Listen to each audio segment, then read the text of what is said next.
So on Friday I relocated and I got to the campground, and tomorrow's going to be the opening morning. I started talking with the guy, and after a while he said, you know, I found a bird this morning. Do you want to go with me? And I was like, yeah, I'd like to go with you. I said, I haven't even heard one right now. I'd just love to go hear one, you know, and it'd be awesome to possibly see one. And he said, well, if it works out and he comes in, he said, you shoot it. And I was like, no. I said, I'll cover the back door, or maybe if a second one comes in, I'll take a crack at that. He said, no. You drove all this way. He said, you shoot it. He said, I think it would be fun just to watch you do it.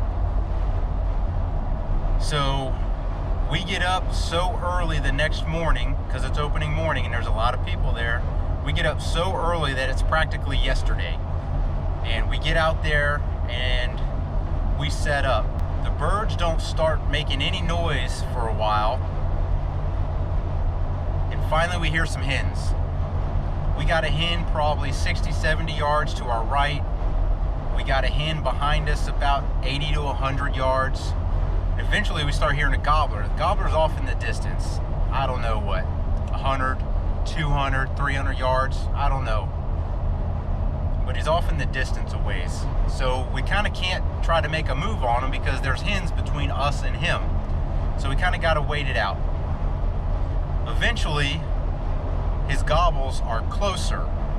So I'm working the box call. I'm kind of trying to mess with the hens in the tree a little bit, trying to let the gobbler know we're over there. We got a couple decoys out and just trying to keep the hens talking. I figured if nothing else, they're live decoys. So we're sitting there a while. Sun's up, it's sunrise, and Buck says, I see a hen. I see the tom. The tom's in strut. I see his fan. And I don't see it right away. I'm trying to look down this little road in front of us, and I don't see anything. He says it's 12 o'clock. So eventually I pick him up. I've got my cameras rolling, and this is what transpires. Two toms.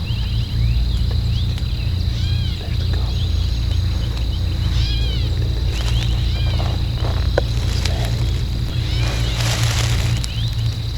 I want to shoot him when I can. Yeah, whatever.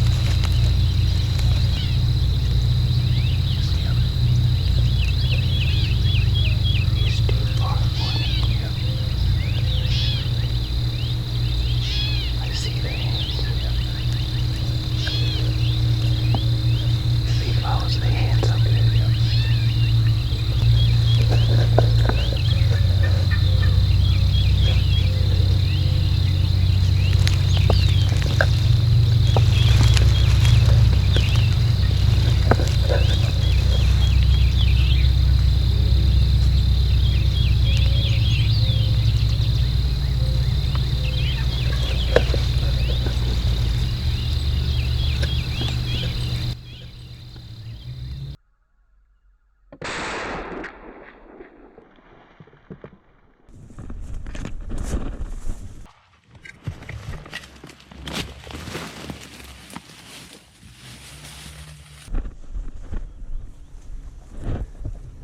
Man, you're the man.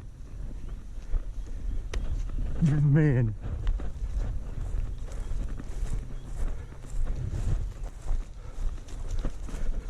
Dude, you just got me my grand slam.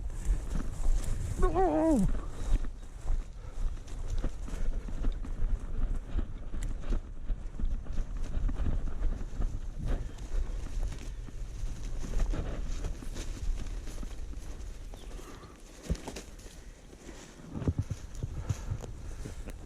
Dude. Oh. Osceola. Watch for those spurs.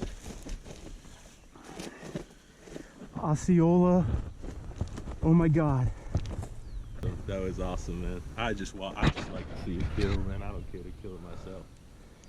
I was getting worried, like range wise, like I don't know what this range is, but it's good, because I was afraid they were just gonna walk out away, you know. That's what I was getting worried about. At first those hens came closer. Dude, that's 45 yards, maybe 50 yards. You got a rangefinder? Oh my God. Thank you, man. Oh shoot, that's 45 yards to the tree you were sitting on. Yeah, no, it This wasn't a close shot. this was You smoked. pushing the range, but he's like he was going diagonal. Feet, my knees are weak, man. Got you an Osceola. Osceola bird. He's got some good hooks on him. He was the king of those hens, man. He had like, what was it, four hens? At least 4. There were 3 in the front, and I saw 1 in the back. Look at that needle. Yeah. Got the snood. That's cool, man. Oh my God. Some pictures here.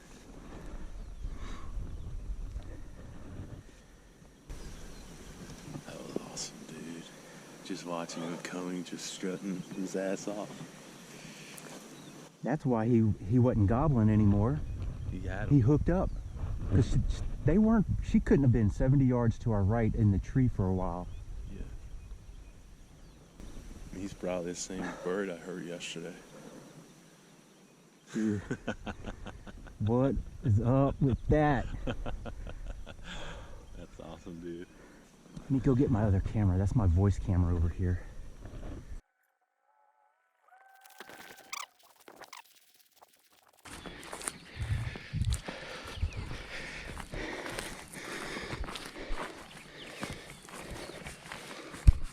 I was worried that he was gonna get through that brush right between us and we wouldn't be able to. Oh, I know.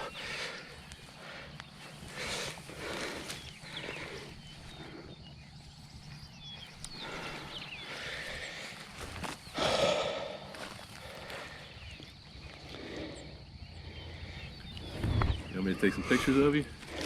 If you wouldn't mind. Yeah, of course.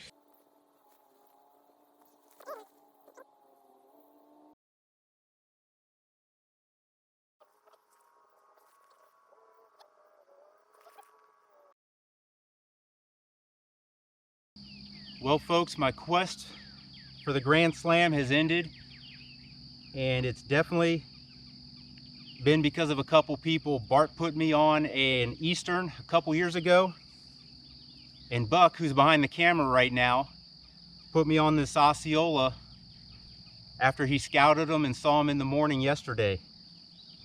We came in here early this morning, like we were in our parking spot at 3:45. And it was a good thing because there's a lot of folks running around. And eventually we had some hens on the roost around us. This guy was off to the east a little bit. And with some patience, a little bit of calling, and with the help of some of those real life hens, this guy walked out in front of us. It's been a long 8 days hunting right now in Florida, and I kind of don't have the words. This has been awesome. The people I've met, the guy that gave me the swamp buggy ride, the Jeep ride, Buck behind the camera putting me on this bird. Guys have been great, helping me out, getting me out in places I can't get. Florida's been quite hospitable to me. And this old gun, the one that everybody asks about, what gun do I use for turkey hunting? Well, this old pawn shop Mossberg 500 is technically a New Haven Model 600 CT made by Mossberg. And it has killed my first Miriam, Eastern, Rio, and now Osceola. It's going to go into a limited use roll because I've got quote unquote better guns for the job now, like my little Mossberg Bantam Youth 20 gauge 500. But she's been good to me, and you don't need an expensive fancy gun to go hunting. This was a $150 pawn shop gun that sat in my safe probably 10 years before I started using it. That's the gun geek in me coming out. And I guess the sentimental one too. I've met more than one very gracious person. And Buck, who's behind the camera, most gracious of all. Can't thank him enough.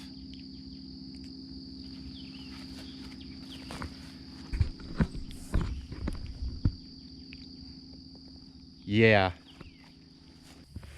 Man, they're a beautiful color. Look at that.